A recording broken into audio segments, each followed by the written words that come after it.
පුළුවන් පුතේ. මේකයි පුතේ. බැරිකමක් නෑ.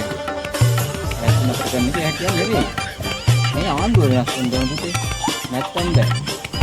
ආණ්ඩුව වෙනස් වුණා නම් වැස්සත් නතර වෙනවා. තාත්තනේ ආණ්ඩුව වෙනස් වෙන කොහොමද වැස්ස අඩු වෙන්නේ? ඒක තමයි පුතේ මං කිව්වේ. දැන් බලාපන්.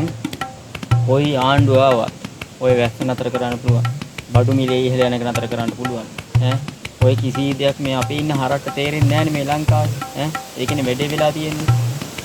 අද අරු වෙනවා කිව්වොත් ඌට දෙන්න බලනවා. ඌ හෙට හාල් මිලත් අඩු කරනවා. කියන බඩු මිල තෙල් මිල ඔක්කොම අඩු කරනවා. කෝ එකෙක්ව පුළුවන් ද කරගන්න. ඒ වගේ තමයි පුතේ මේ වැස්සත් මේකත් නතර කරන්න බෑ මොකෙටවත්. මේක සෝබහදාගන්න.